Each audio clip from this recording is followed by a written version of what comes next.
这本书叫《寂静的孩子》，用4年时间，走访140来个孩子，21个省市自治区，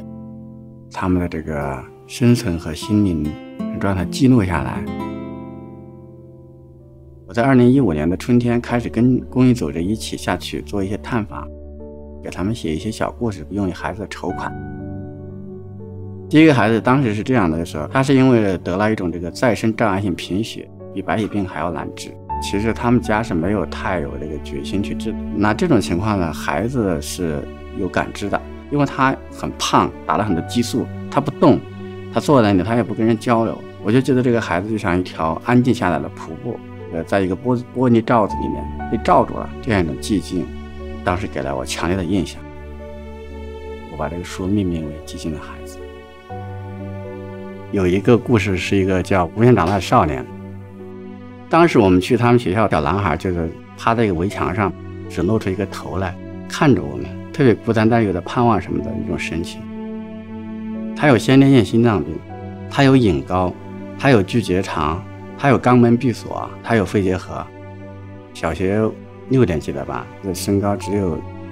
6岁的这个样子，所以这个他们家里就是其实上已经把他放弃了。他面对我们的目光的时候，他永远都在躲，一种感觉像一个皮鞭下的猴一样，不停地变换位置，躲藏你对他的一个目光的他的一个鞭打。回来就商量说怎么样能够帮这个孩子。后来才知道，就这个男孩回家之后，他就一再的告诉他父母说，如果有北京的电话打过来，你们一定要接，那是要救我命的好人。到了春天的时候，就让孩子做了先天性心脏病手术。他自己发了一个朋友圈，他说我好了，他已经长到1.4米几了，就是有希望了，还可以继续长了。如果他没有在围墙上趴着望我们眼睛，如果我没有再回头去找他，我觉得他可能都已经不在了。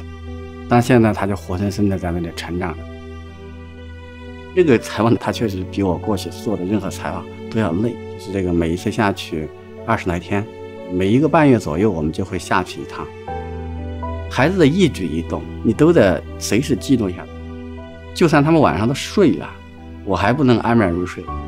那个《驴皮记》里面那个少年的张浩，即使爸爸妈妈回来了，他也是要跟爷爷奶奶跟爷爷两人挨着睡，脸对脸，这个嘴对嘴，然后手对手，感觉都在共用空气一样。他们睡着了，但是我还需要观察一下。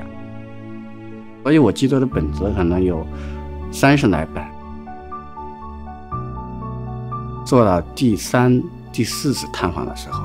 这个是我觉得特别坚持不下去的时候。我觉得高尚是不起作用的，起作用的就是说最低的那个念头，就是我来都来了，我不能走。看到有些同行在做一些爆款的，比如说白银杀人案，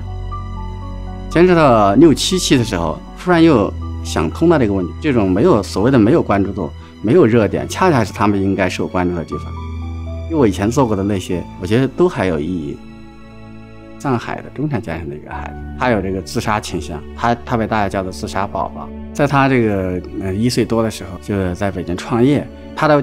父亲也是一个性格很强的人，他是家中最弱小的，变得越来越敏感，越来越自卑。自卑同时可能有自傲，比如说老师觉得他的课稍微没做好，他自己有2次爬上他们2楼的窗台要往上跳。妈妈后来意识到这个问题之后，宁肯放弃了在北京的工作回去，让孩子自信心慢慢的起来。中产阶级的家庭的孩子也这么不容易，也面对这么严重的心理问题，他也是一个寂静的孩子。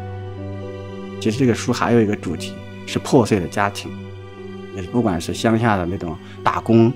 还是这个城市里面的这样一种大家都很忙碌形成的这样一种有裂痕的家庭，既是孤单的寂静的孩子，又是破碎的家庭，而且这2个事情是连在一起的。我想把这些孩子们的生命状态、他们的故事呈现给大家。如果我们自己的声音太大，可能孩子们那种声音就更听不到了。我觉得我们也能够通过跟这些孩子们的连接，某种程度上让我们的这个生命、我们的心灵能够得到一种安放、滋养人心的作用。